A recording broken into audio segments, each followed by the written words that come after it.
अस्सलाम वालेकुम, welcome to my YouTube channel. उम्मीद करता हूँ आप सब ठीक होंगे। आज हम निबोश आईजीसी का एलिमेंट 3.7 पढ़ेंगे, जो कि हमारे पास है सेफ सिस्टम्स ऑफ वर्क। सबसे पहले अभी हम सेफ सिस्टम ऑफ वर्क की डेफिनेशन पढ़ेंगे कि सेफ सिस्टम ऑफ वर्क है क्या चीज़। सेफ सिस्टम ऑफ वर्क हमारे पास है formal recorded. Formal means legal. ये एक लीगल प्रोसेस है जिसमें हम रिकॉर्ड करते हैं, नोट करते हैं, लिखते हैं। फिर हम क्या करते हैं, systematic examination of work. Systematic means एक तरतीब से, एग्जामिनेशन मीन्स मुआयना ऑफ वर्क, काम का।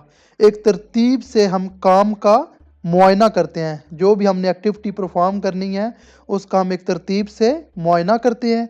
फिर उस एक्टिविटी में हम हैज़र्ड्स आइडेंटिफाइड, हैज़र्ड्स को आइडेंटिफाई करते हैं। जो चीज़ें हमें नुकसान पहुंचा सकती हैं उनको हम आइडेंटिफाई करते हैं। फिर हैज़र्ड्स को आइडेंटिफाई करने के बाद हम safe method define, safe working method हम डिफाइन करते हैं कि हमने किस तरह सेफली काम करना है विदाउट रिस्क। ये हमारे पास है सेफ सिस्टम ऑफ वर्क की डेफिनेशन। अगर हम effective safe system of work बनाना चाहते हैं तो कौन कौन सी चीज़ें हमने अपने माइंड में रखनी है। 4 थिंग्स आपने अपने माइंड में रखनी है जब भी आपने सेफ सिस्टम ऑफ वर्क को डेवलप करना है। सबसे पहले हमारे पास है पीपल, फिर है इक्विपमेंट, फिर है मटेरियल्स, फिर है इन्वायरमेंट। ये 4 चीज़ें हैं जो आपने अपने माइंड में रखनी है। सबसे पहले पीपल है हमारे पास। Who is the safe system of work for, किन लोगों के लिए हमने सेफ सिस्टम ऑफ वर्क बनाना है, ये आपके माइंड में होना चाहिए। फिर व्हाट लेवल ऑफ कंपिटेंस और technical ability should they have, उनका कंपिटेंसी लेवल कैसा है, वो कितने काबिल है, ये आपके माइंड में होना चाहिए। फिर उनकी टेक्निकल एबिलिटी कैसी है रिगार्डिंग जो वो एक्टिविटी परफॉर्म कर रहे हैं। फिर equipment, what equipment will be used, कौन कौन से इक्विपमेंट वर्क प्लेस पे यूज़ हो रहे हैं। What safety equipment will be required, और हमें सेफ्टी इक्विपमेंट कौन कौन से रिक्वायर्ड है, कौन कौन से चाहिए। फिर हमारे पास मटेरियल्स आ जाते हैं। What materials will be used और हैंडल्ड ड्यूरिंग दी वर्क, कौन सा मटेरियल हैंडल हो रहा है या यूज़ हो रहा है ड्यूरिंग वर्क। जिस तरह के एसिड यूज़ हो रहा है, कोई गैस यूज़ हो रही है या कोई और मटेरियल यूज़ हो रहा है, वो हमारे माइंड में होना चाहिए। फिर इन्वायरमेंट, वर्किंग इन्वायरमेंट के बारे में हमें पता होना चाहिए कि वर्क प्लेस पे इन्वायरमेंट कैसा है। जिस तरह की स्पेस कितनी है, वहाँ पे लाइटनिंग लेवल कितना है, और वहाँ पे टेम्परेचर कितना है। टेम्परेचर कम भी हो सकता है, ज़्यादा भी हो सकता है। ये 4 चीज़ें आपने अपने माइंड में रखनी है जब भी आपने सेफ सिस्टम ऑफ वर्क को डेवलप करना है। फिर safe systems of work linked to risk assessment, जो सेफ सिस्टम ऑफ वर्क होता है उसका लिंक किसके साथ होता है, रिस्क असेसमेंट के साथ होता है। जिस तरह के रिस्क असेसमेंट में हम हैज़र्ड्स को आइडेंटिफाई करते हैं और कंट्रोल्स सजेस्ट करते हैं, इसी तरह जब हम सेफ सिस्टम्स ऑफ वर्क बनाते हैं इसमें भी हम हैज़र्ड्स को आइडेंटिफाई करते हैं, फिर कंट्रोल्स रिकॉर्ड करते हैं या नोट करते हैं। फिर documented so the standard is clear, जो स्टैंडर्ड्स की रिक्वायरमेंट है उसके मुताबिक safe system of work documented होना चाहिए। डॉक्यूमेंटेड मीन्स ये रिटन फॉर्म में होना चाहिए। जो सेफ सिस्टम ऑफ वर्क हम डेवलप करते हैं वो डॉक्यूमेंटेड होना चाहिए, रिटन फॉर्म में होना चाहिए। फिर developed by a competent person, competent person safe system of work को बनाए। कंपिटेंट पर्सन वो होता है जिसके पास नॉलेज हो, एबिलिटी हो, ट्रेनिंग हो और एक्सपीरियंस हो। विद असिस्टेंस फ्रॉम वर्कर्स, जो कंपनी में दूसरे वर्कर्स हैं उनको इन्वॉल्व करके उनकी मदद से competent person safe system of work को डेवलप करे। फिर legally required in many circumstances, legally means कानूनी तौर पे ये हमें रिक्वायर्ड होता है सेफ सिस्टम ऑफ वर्क मुख्तलिफ हालात में। जिस तरह के employer responsibility to prepare them, जो कंपनी का मालिक है, जो कंपनी का एम्प्लॉयर है, उसकी जिम्मेदारी है कि सेफ सिस्टम ऑफ वर्क को वो तैयार करे। फिर workers responsibility to follow them, और जो लोग कंपनी में काम करते हैं उनकी ये जिम्मेदारी है कि जो एम्प्लॉयर ने safe system of work develop किया है उसको वो फॉलो करें। Developing a safe system of work, कि जब हम safe system of work develop करते हैं तो उसके कौन कौन से स्टेप्स हैं उसके बारे में अभी हम पढ़ेंगे। जिस तरह के हमने पीछे टास्क एनालिसिस के बारे में पढ़ा था, टास्क एनालिसिस में भी हमने फ्रीडम को अप्लाई किया था। सेफ सिस्टम ऑफ वर्क में भी हम बिल्कुल उसी तरह फ्रीडम को अप्लाई करेंगे। फ्रीडम में S stand for select task. सबसे पहले हमने क्या करना है, अपना टास्क सेलेक्ट करना है कि हमने कौन सी एक्टिविटी परफॉर्म करवानी है। जिस तरह कि हमने वेल्डिंग करवानी है, कटिंग करवानी है, ग्राइंडिंग करवानी है, या हमने हाइट पे काम करवाना है, या कन्फाइंड स्पेस में काम करवाना है। फिर दूसरा स्टेप हमारे पास है R stand for records. Records steps और स्टेजेस ऑफ द टास्क। जो हमने टास्क परफॉर्म करवाना है उसके जो मुख्तलिफ स्टेप्स हैं, उसकी जो मुख्तलिफ स्टेजेस हैं, वो हमने रिकॉर्ड कर लेनी है, नोट कर लेनी है। फिर E stand for evaluate. Evaluate risk associated with each step. जो मुख्तलिफ स्टेप्स हैं उस एक्टिविटी को परफॉर्म करने के लिए उसके रिलेटेड जो रिस्क होगी उसको हमने इवेलुएट करना है। फिर D for develop. Develop safe working method. फिर रिस्क को इवेलुएट करने के बाद हमने सेफ वर्किंग मेथड को डेवलप करना है। फिर I for implement. Implement safe working method. So safe working method जो हमने बनाया है, डेवलप किया है, उसको हमने फिर इम्प्लीमेंट करना है। फिर monitor to ensure it is effective. फिर जो हमने सेफ वर्किंग मेथड जो डेवलप किया था, इम्प्लीमेंट किया, फिर उसके बाद हमने उसको मॉनिटर करना है कि वो हमारे लिए कितना इफेक्टिव है, कितना हमारे लिए फ़ायदेमंद है। Work example, the steps in changing a wheel. कि एक गाड़ी ख़राब हो गई है, उसका अगर हम व्हील चेंज करना चाहते हैं तो उसमें मुख्तलिफ स्टेप्स कौन कौन से हो सकते हैं।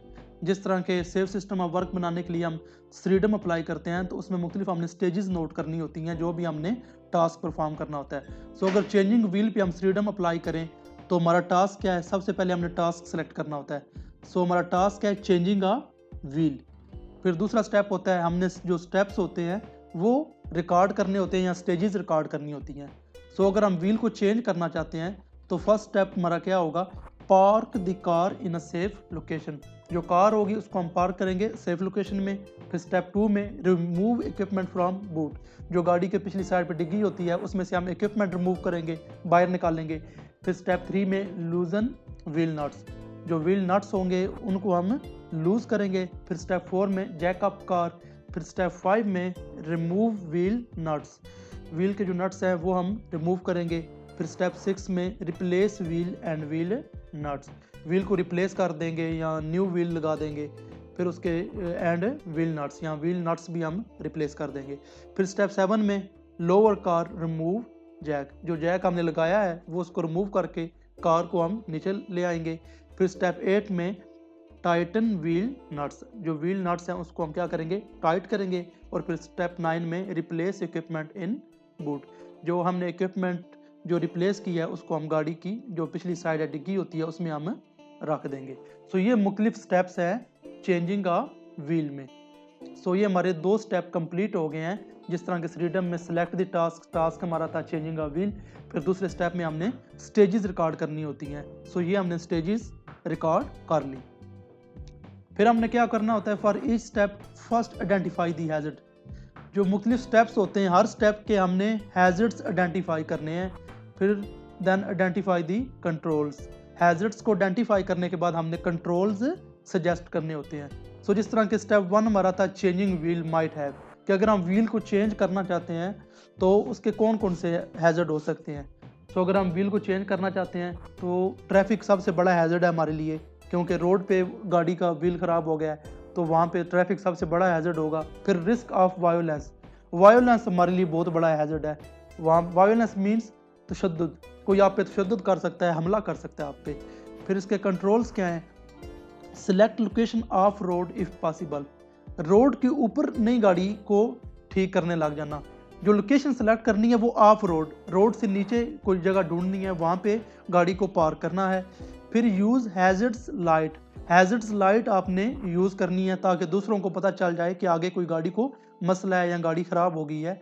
If you feel area is unsafe at night और इफ़ वल्नरेबल ग्रुप।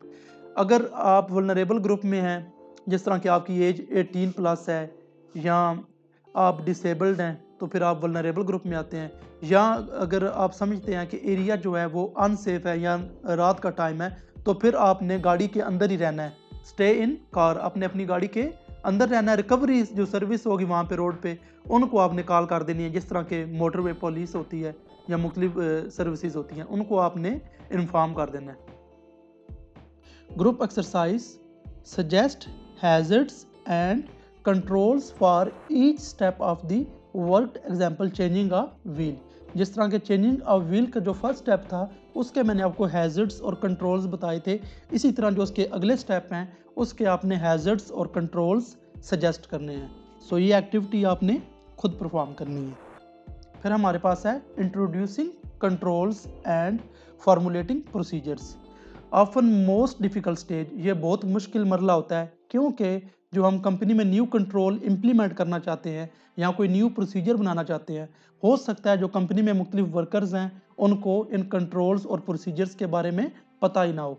सो फिर हमें करना क्या चाहिए? Consultation and engagement helps gain buy in from workers, allow concerns to be raised and addressed during development. So जब भी हमने कंट्रोल्स सजेस्ट करने हैं या न्यू प्रोसीजर बनाने हैं तो हमने कंपनी के वर्कर के साथ कंसल्ट करना है, उनके साथ मशवरा करना है, उनको इंगेज करना है, उनको शामिल करना है जब भी हमने ये न्यू कंट्रोल या प्रोसीजर बनाने हैं, ताकि उनकी हम कीमती राय ले सकें। फिर उनको हमने इजाज़त देनी है कि जो मुख्तलिफ इश्यूज़ हैं, कंसर्न्स हैं, उनको वो रेज़ करें जब ये प्रोसीजर डेवलप हो रहे होंगे या कंट्रोल हम डेवलप कर रहे होंगे, ताकि उसी वक्त उनकी जो मुख्तलिफ क्यूरीज हैं उनको हम सॉल्व कर सकें। फिर हमारे पास है instruction and training. Information, instruction, training and supervision may need detailed training in the safe system of work. जो हमने सेफ सिस्टम ऑफ वर्क बनाया है उसके रिलेटेड हमने अपने वर्कर्स को इंफॉर्मेशन देनी है, इंस्ट्रक्शन देनी है, उनको ट्रेनिंग देनी है और उनको सुपरविजन प्रोवाइड करनी है ताकि वो सेफली काम कर सकें। Monitoring the system must monitor to ensure safe system of work is being applied correctly. Safe system of work is as safe as was intended.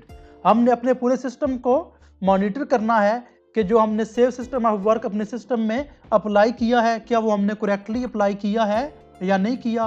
फिर हमने देखना है जो सेफ सिस्टम ऑफ वर्क है वो सेफ है या नहीं है जिस तरह हम चाहते हैं। इंटेंडेड मीन चाहना। फिर हमारे पास आ जाती है group exercise.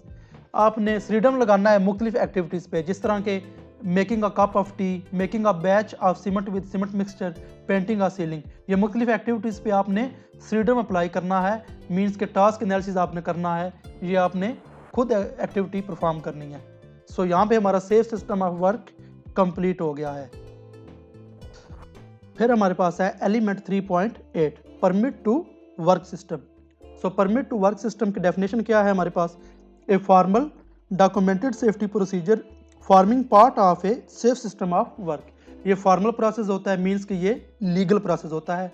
Documented, documented means written, means के परमिट जो होता है वो रिटन फॉर्म में होता है जिसके ऊपर सेफ्टी प्रोसीजर लिखा होता है कि हमने सेफली किस तरह काम करना है और ये सेफ सिस्टम ऑफ वर्क का हिस्सा होता है। और परमिट की मुख्तलिफ टाइप्स होती हैं मुख्तलिफ ऑर्गेनाइजेशन में, जिस तरह के हार्ट वर्क परमिट होता है, अगर किसी जगह पे टेम्परेचर इन्वॉल्व हो उस जगह के लिए जो परमिट लेंगे वो हार्ट वर्क परमिट होगा। फिर हाई वोल्टेज इलेक्ट्रिकल सिस्टम पे अगर हम काम करना चाहते हैं उसके लिए हम परमिट लेंगे। कन्फाइंड स्पेस में काम करना चाहते हैं फिर कन्फाइंड स्पेस एंट्री का परमिट होगा।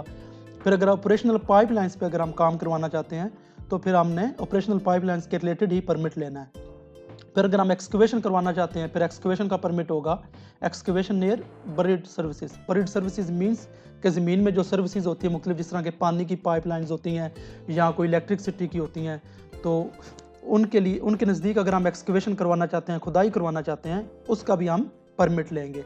फिर कम्प्लेक्स मशीनरीज जो मुख्तलिफ होती हैं उस पर अगर हम काम करना चाहते हैं तो वहाँ पे काम करने से पहले हम परमिट लेंगे। सो ये मुख्तलिफ परमिट की टाइप्स होती हैं। फिर हमारे पास है ऑपरेशन एंड एप्लीकेशन।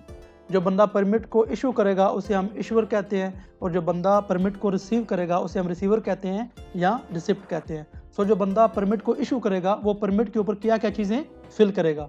सबसे पहले डिटेल ऑफ वर्क के बारे में लिखेगा, फिर लोकेशन ऑफ वर्क के बारे में लिखेगा, फिर डेट के बारे में लिखेगा, जिस दिन काम होना है उस दिन की डेट मेंशन करेगा।